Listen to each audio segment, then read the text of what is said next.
Welcome back, sleepy traveler.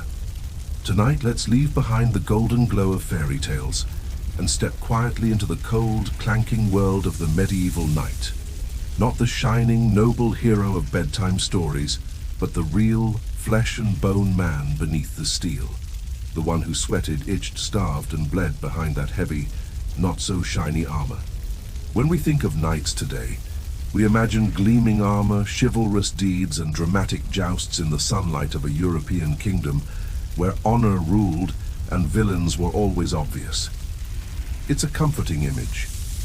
But like most comforting things, it's mostly a polite lie whispered across centuries.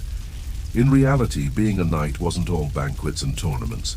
It was exhausting, filthy, brutal, and often just plain boring. Yes, boring. Because behind every grand battle was 100 days of mud, toothaches, and saddle sores. You see, knights weren't noble superheroes, they were professional soldiers, landlords, and debt collectors. Their lives were consumed not by adventure, but by obligations, taxes, and squabbles over land and livestock. And for every joust in front of a cheering crowd, there were months of tedious training, endless squires to discipline, and itchy, sweaty armor that weighed almost as much as a medieval ox. Their code of chivalry, a romantic invention, polished and penned long after the fact. Most knights weren't exactly poster boys for honor. They were power-hungry, violent, and often ruthless, especially toward peasants, enemies, and sometimes even their own families. The medieval battlefield was not a chessboard of strategic elegance. It was a screaming, chaotic mess of blood, mud, and desperation.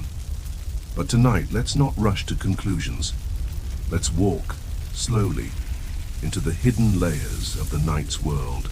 Let's feel the weight of the chainmail on our shoulders, the bite of winter winds inside drafty castles, the stink of unwashed tunics beneath layers of metal. Let's listen to the creaks of leather saddles, the grunts of restless horses, the mutters of exhausted squires, and the prayers whispered into the darkness, hoping for a peaceful night without raids.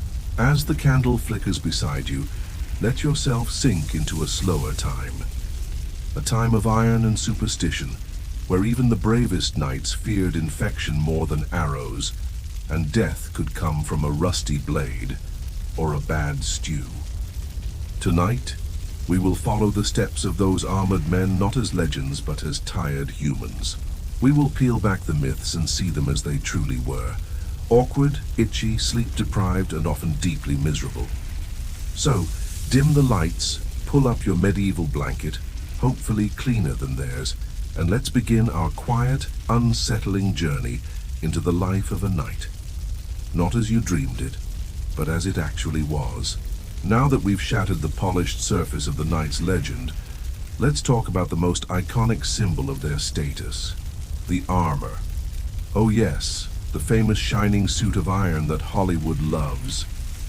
But let's pause and ask, what did it actually feel like to live inside one? Imagine waking up before dawn, your bones aching from the previous day's patrols. Before your body even gets a chance to fully stretch it, it's time to be strapped into a personal steel coffin that weighs anywhere from 20 to 30 kilograms, or more if you're unlucky enough to wear the full plate. And no, knights didn't dress themselves. It took a squire or two to help you into your layers of itchy linen, padded gambesons stuffed with straw, chainmail riddled with sweat stains, and finally, the metal plates. Hours of dressing before you even saw the battlefield. Inside that metal shell, a private sauna. The padding trapped heat and moisture, turning every sunny day into a boiling, suffocating experience. You couldn't scratch, couldn't breathe properly, and forget about bathroom breaks. If nature called during a siege, well, the armor became a chamber pot too. And speaking of smells, oh, the glorious aromas of medieval knighthood. The inside of the helmet trapped not only your breath, but every exhale from days, even weeks of battles and marches. Imagine the mix of old stew, sweat, fear, and horse. Yes, your helmet was your own personal stink trap. Movement, limited. Agility, minimal. Sure, in theory, knights trained to move in armor, but let's be honest. You were still a walking metal turtle. Climbing on a horse, a process. Falling off a horse, a disaster. Getting back up, good luck. Many knights were captured not because they were defeated in combat, but because they tripped and couldn't get back up before being dogpiled by peasants. And then there was the psychological toll. You couldn't see much beyond the narrow slits in your visor. You heard the world muffled and distorted. Every sound was a metallic echo chamber, and the pounding of your own heart often became your loudest companion. Even sleeping in armor was common during long campaigns. Picture yourself lying on cold stone floors, still half-dressed in rusty, damp mail, dreaming of the comfort of linen sheets you never had.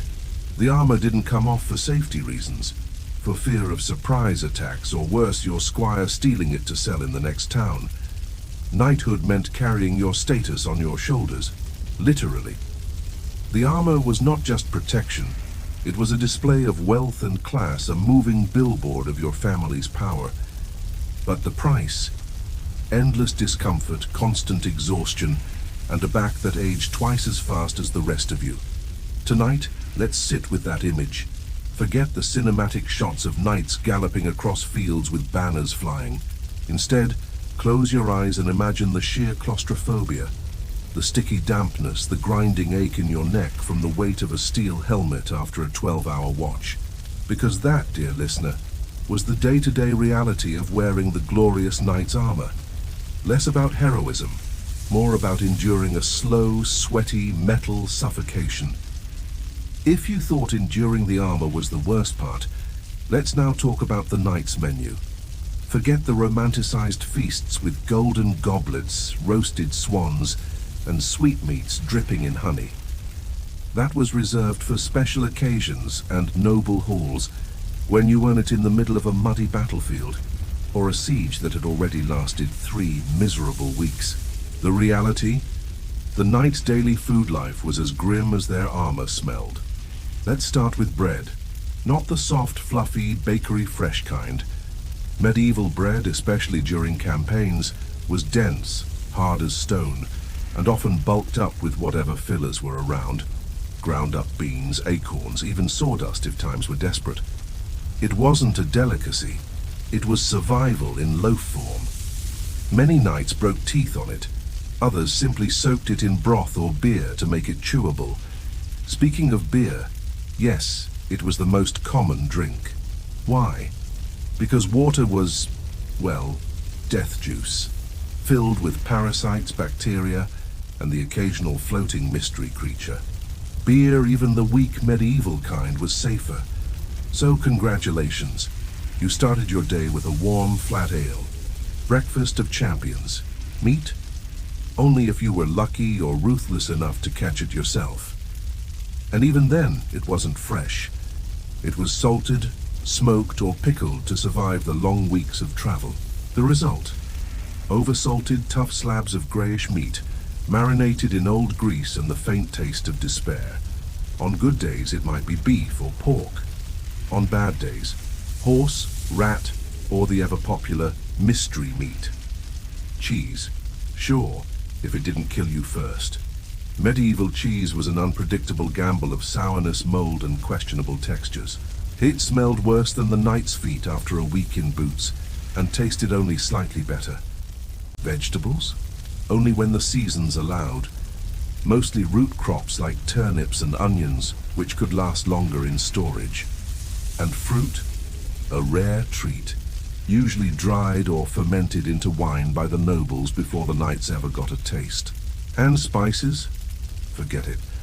Unless you were rich beyond imagining, your meals were as bland as the conversations at the Lord's tax office. Pepper and cinnamon cost more than a horse. Salt was a luxury. Now let's imagine dinner at a campaign camp. A lukewarm pot of pottage.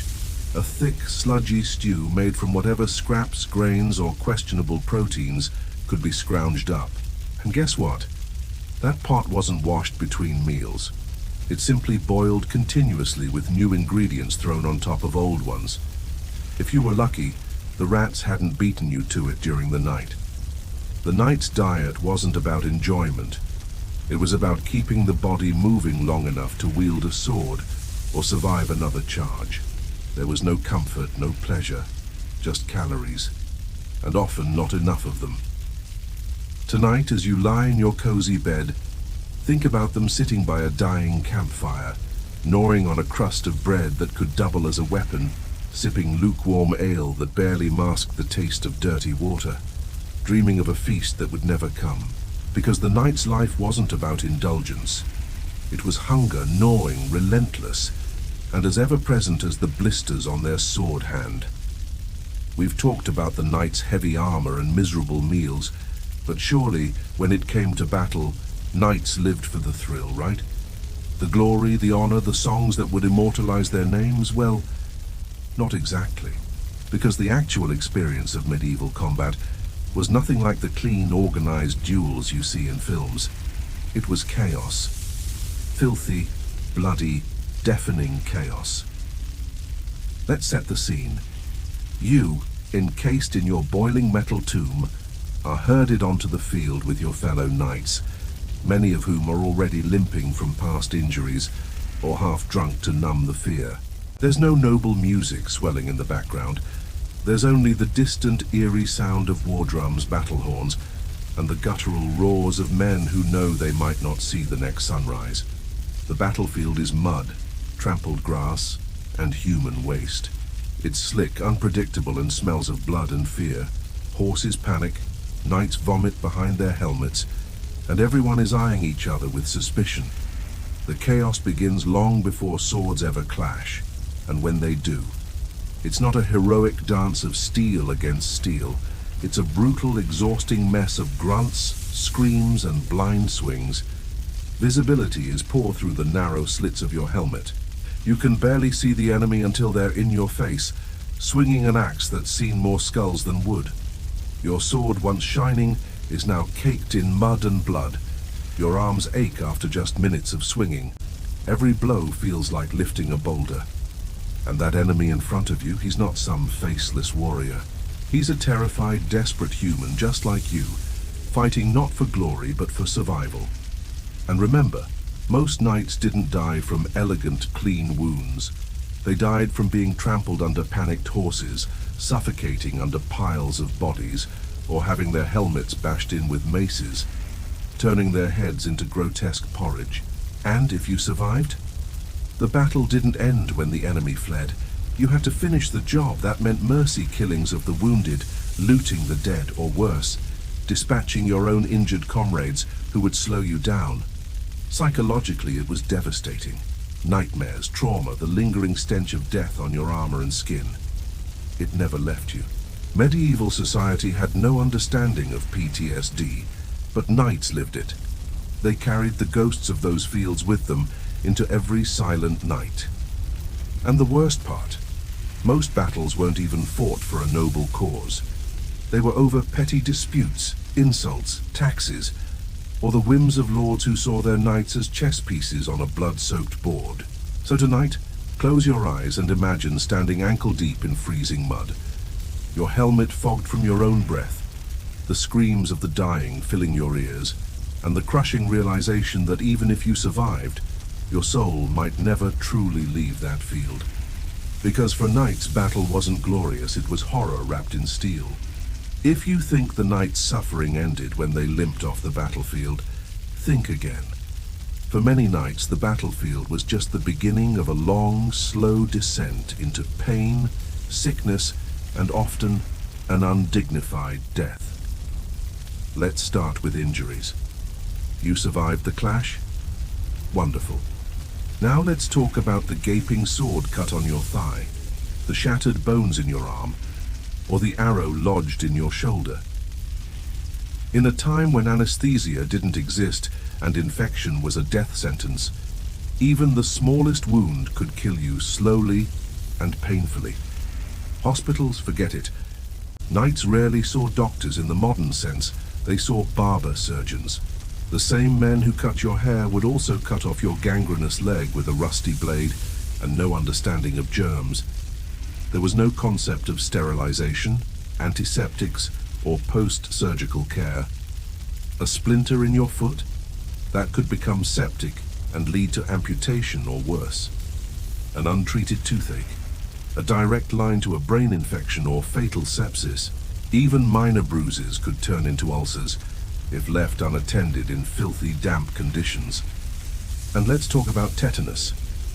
The lockjaw disease, lurking in every rusty weapon and muddy field, could kill you in days, twisting your body into spasms while you died slowly, unable to swallow, scream, or even breathe properly.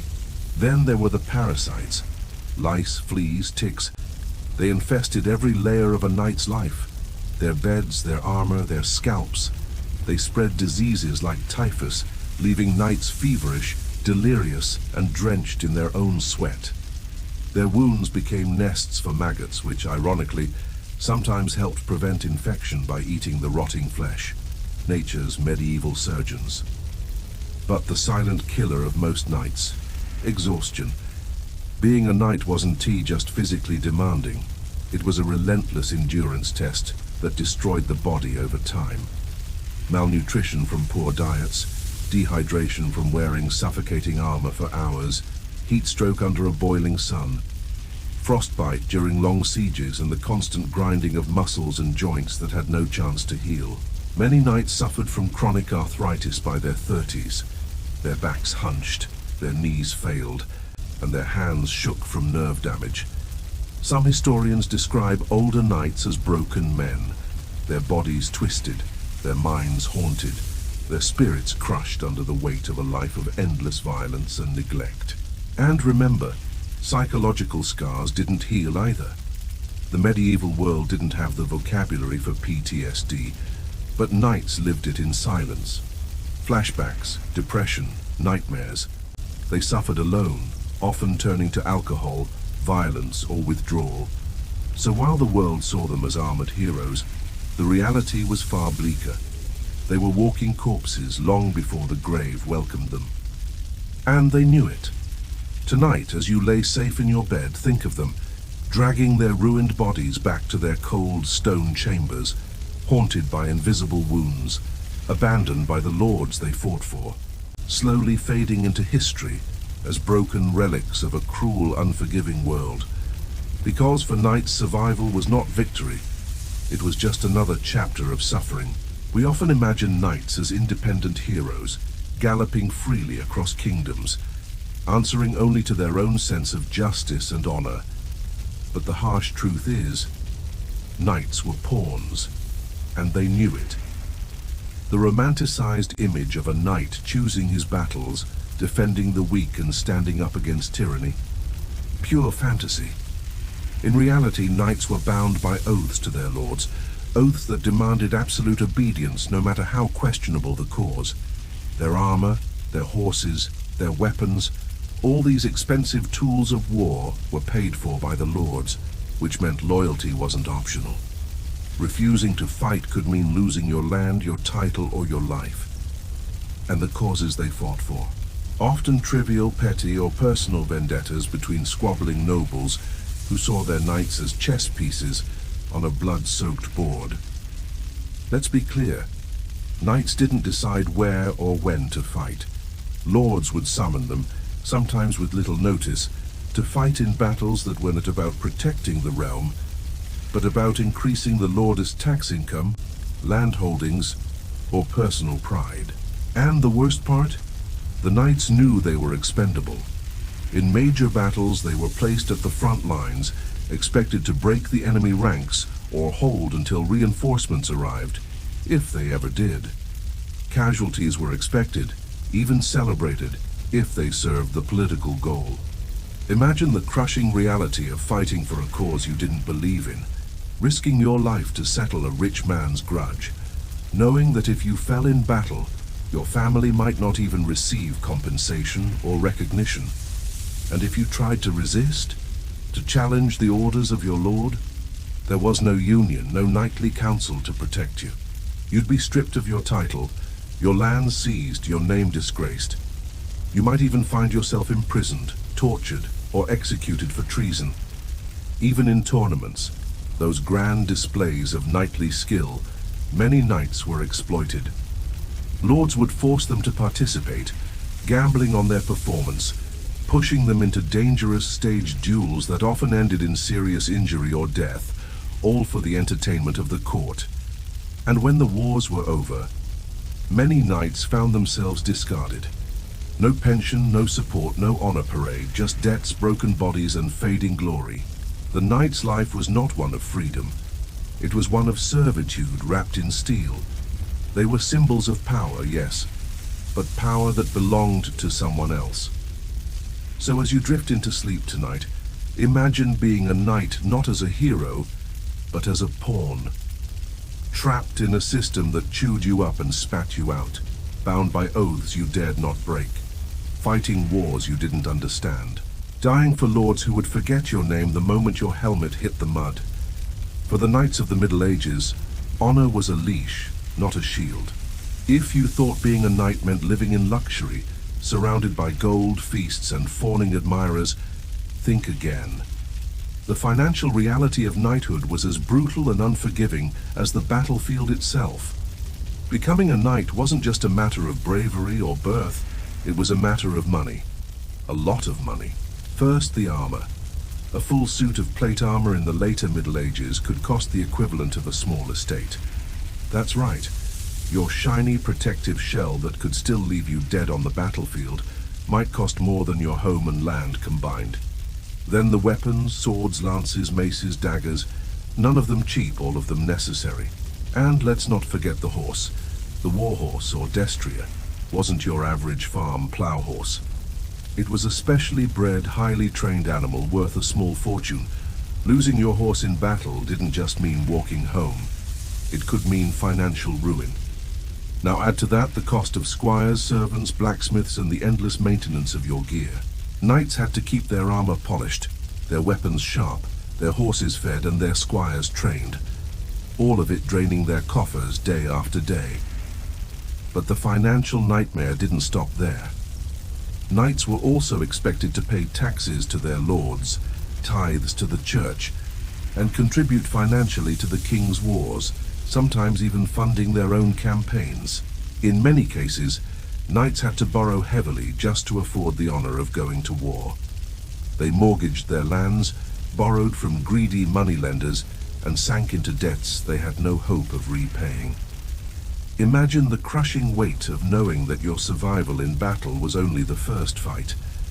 The second, and often more devastating battle, was with your creditors. And if you were captured in battle, your ransom could bankrupt your family, or force them to sell their lands and titles to free you, assuming they even bothered. Tournaments, which should have been a place to earn fame and fortune, often became financial traps. Knights were expected to pay hefty entry fees, and if they lost, they could forfeit their horse, armor, and dignity, all in front of mocking crowds and indifferent lords. And what about retirement? There was none. A knight didn't retire into a peaceful old age surrounded by grateful villagers. If you lived long enough, you might scrape by on the charity of your lord or church. More often, aging knights became mercenaries, selling their swords to the highest bidder, wandering from war to war until their bodies gave out. The tragic irony? The very image of the knight, glorious, shining, noble, was built on a system that left most of them impoverished, overworked, and forgotten. So tonight, as you relax in your bed, think of them not as rich, armored lords, but as weary, debt-ridden soldiers, counting coins, pawning family heirlooms, and praying that the next war might be their last. Because for many knights, death was the only escape from the crushing weight of a life they could no longer afford. Behind the glinting helmets, behind the roaring cheers of tournaments, and beyond the blood-soaked glory of the battlefield, was silence, a deep, crushing, inescapable silence. Knights weren't just warriors, they were prisoners of their own reputations. The chivalric code demanded that knights show no fear, no weakness, no hesitation, but under the steel, they were human, aching, grieving, doubting, and yet they had no space to admit it. Imagine waking every day knowing that any crack in your armor, physical or emotional, could spell your downfall. Your peers would mock you, your enemies would exploit you, and your lord might deem you unfit for service. The knight's life was one of performance. Always on stage, always pretending, always armored, not just in steel but in emotional walls thicker than the stone castles they protected. Friendships? Rare. Confidants? Almost non-existent. A knight couldn't risk closeness. Vulnerability was a liability, and when the battles ended and the blood dried on their armor, they returned not to fanfare but to empty halls, cold chambers, and echoing loneliness. The songs they heard about their deeds felt hollow, detached from the nightmares that haunted them when the candles flickered low. Many knights suffered from what today we would recognize as post-traumatic stress, though they had no name for it, no treatment, no comfort. They would see the faces of comrades crushed under hooves, the pleading eyes of peasants caught in raids, the terrified looks of enemy squires too young to hold a sword. These images stayed with them, festering like untreated wounds. Some knights drank heavily to silence the ghosts. Others threw themselves recklessly into the next battle, hoping that perhaps this time the sword would find them and end the torment. And if they tried to speak, to confess their fears, the church told them to pray harder. Their peers told them to harden up. Their lords told them to ride out and kill something. There was no safe space for the knight's soul. Even in love, knights were trapped. Marriages were political, not romantic. Their wives were often distant, their families fractured by long absences and the stains of violence they brought back with them. At court, knights were expected to be charming, poetic, and cultured. Yet they came from muddy battlefields, carrying the stink of death and fear under their perfumed tunics. They were strangers in both worlds, too brutal for courtly life, too refined for the brutal camps of mercenaries. They belonged nowhere. So tonight, as you settle into your cozy, safe space, remember the knights who never had one, who carried invisible wounds deeper than any sword thrust, who wore smiles carved from duty, not joy, who lived and died behind masks they dared not remove. For many knights, the heaviest armor they ever wore was the one no one could see. If you think the knight's deadliest enemy was the sword, think again. Long before knights clashed on muddy battlefields, they were already fighting a quieter, more insidious war against disease, decay, and the relentless betrayal of their own bodies. Armor might have been their pride, but it was also their prison. Wearing full plate armor for hours under the blazing sun or the icy winds wasn't just uncomfortable, it was brutal. The suit trapped sweat, grime, and heat. Knights often suffered from dehydration, heat exhaustion, and painful rashes beneath the layers of metal and padding.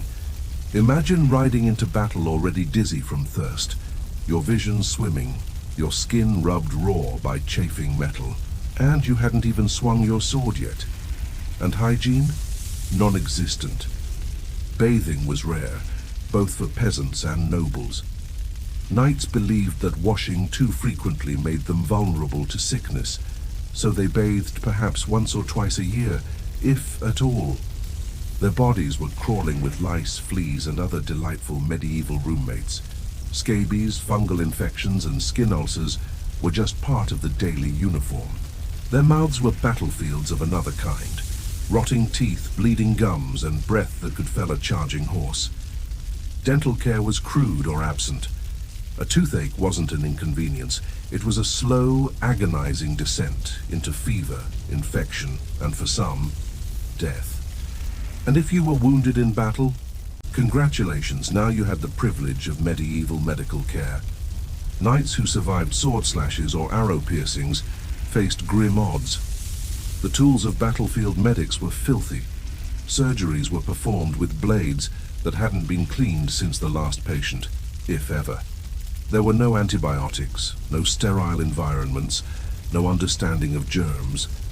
Infections ran rampant, fevers raged unchecked, and even minor wounds could turn septic and lethal. Amputations. done without anesthesia. Just a wooden stick to bite down on, while a blacksmith-turned-medic sawed off your limb, praying you passed out before the pain drove you mad. But surely knights had the best of diets, right? Not exactly. While they ate better than peasants, their diets were rich in heavy meats, salt, and stale bread, lacking in fresh fruits or vegetables. Malnutrition was common, scurvy lurked quietly behind lavish feasts, and digestive issues plagued them thanks to unbalanced meals and questionable food storage. And let's not forget the ever-present plagues. Knights were not immune to the Black Death, smallpox, dysentery, or typhoid. These diseases swept through armies, castles, and towns without discrimination. No matter how noble your blood, death by plague was the great equalizer. In many ways, the knight's life was a cruel joke, wrapped in steel, seen as invincible, yet fragile and decaying beneath the surface. They might have looked immortal in the stories sung by minstrels, but their bones told a different tale. Brittle, scarred, deformed from injuries, malnutrition, and the relentless toll of their brutal profession. So tonight, as you rest in your clean, climate-controlled room, remember the knights who fought a war they could never win, against their own failing bodies, because beneath the shining armor, they were just as breakable as the rest of us. We've all heard the tales, knights as champions of the weak, defenders of honor, upholders of justice. But let's peel back the shimmering pageantry and face a harsher truth. For many knights, chivalry was less a moral compass and more a branding strategy. The code of chivalry, in theory, was a noble ideal, a set of rules demanding that knights protect the innocent, honor women, serve their lord faithfully, and fight bravely. It sounds like a medieval superhero's handbook.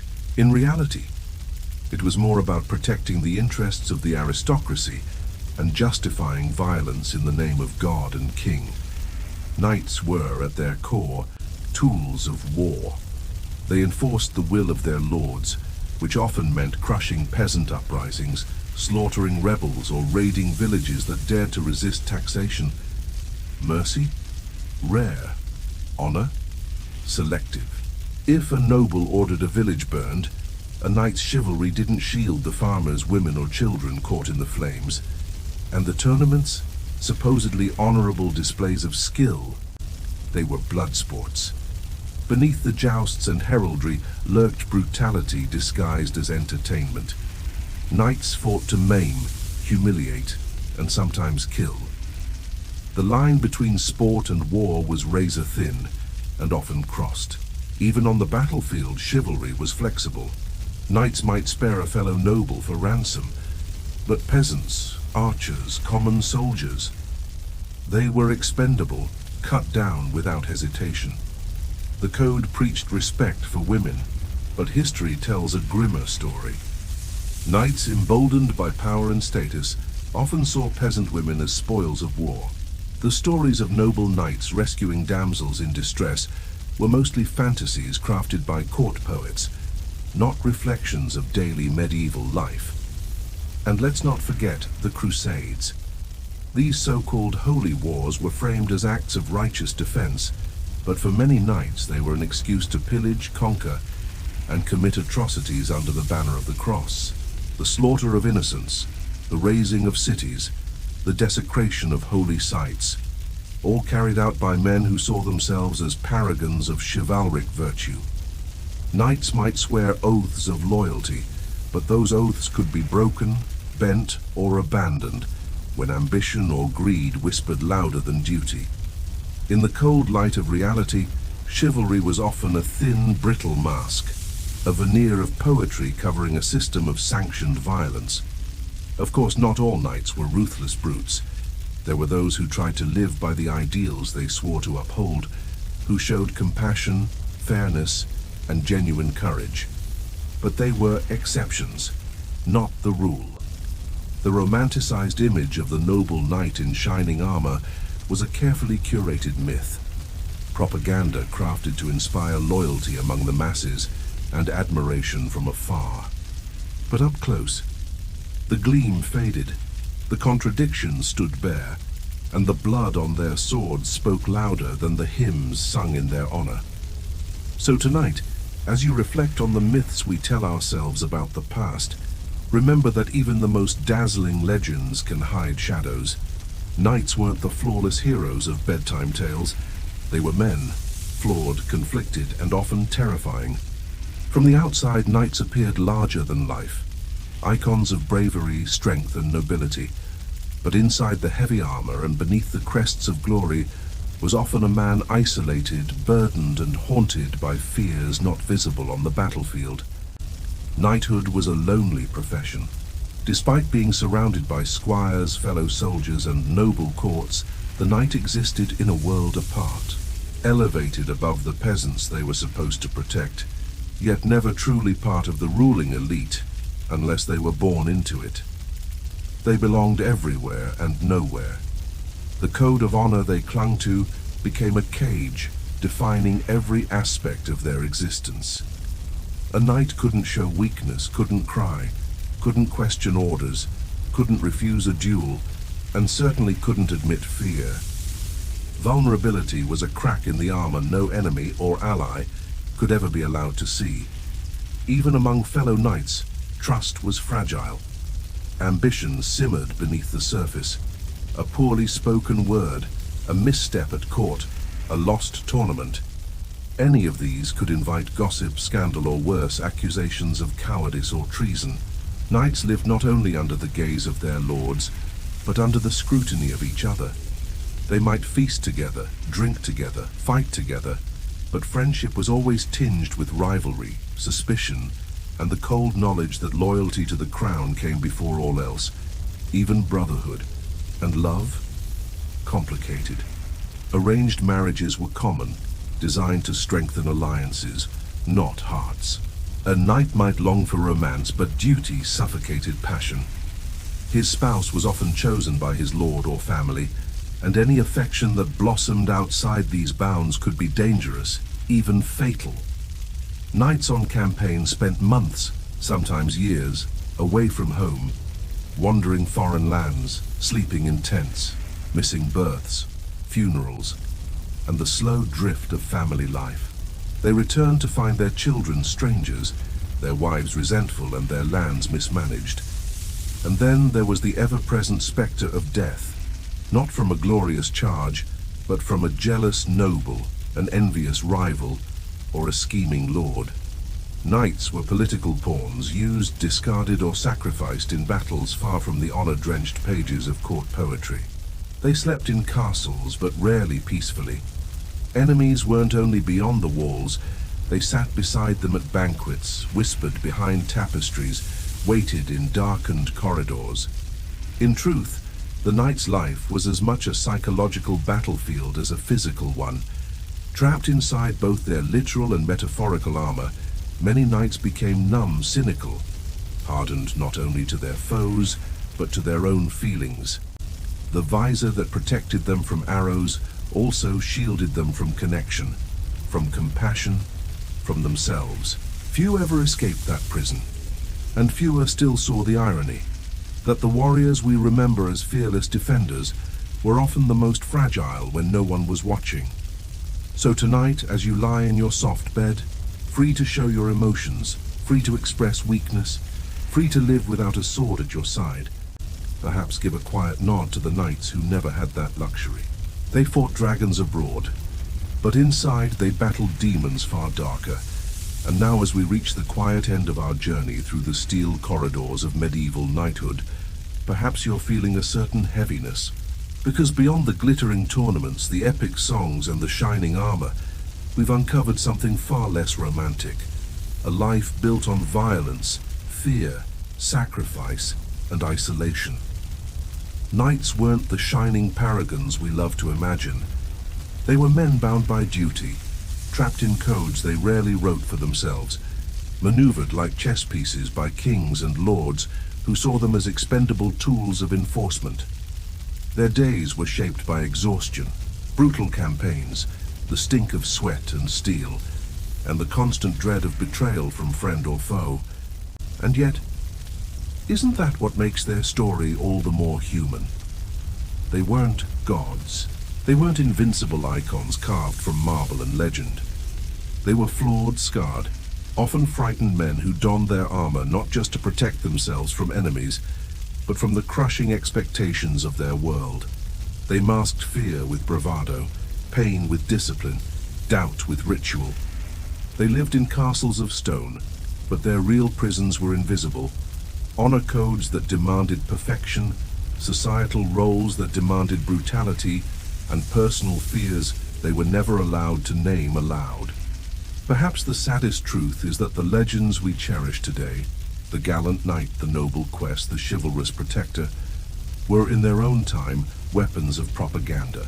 Stories told to peasants to inspire obedience, songs sung in courts to distract from cruelty, myths whispered by the powerful to convince the masses that suffering was part of a divine, righteous order. But history, when we let it speak softly, tells another tale. It tells us that behind the visor was a man, tired, lonely, sometimes kind, often cruel, always human.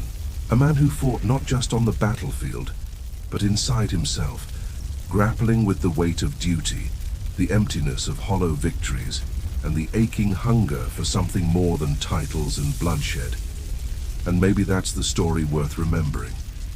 Not the fairy tale, but the quiet, fragile humanity buried beneath the metal, the ceremony, the myth. So tonight, as you drift into sleep, let the sound of distant hoofbeats fade into the mist of history. Let the banners fall, let the swords rust. And in that silence, perhaps imagine not the knight in shining armor, but the man beneath it. His fears, his flaws, his whispered hopes for a life he might never have. Because sometimes the most powerful stories aren't the ones of glory. They're the ones that remind us of what it means to be human. Good night, dear listener. May your dreams be free of armor, and your heart open to the soft truths that history often hides.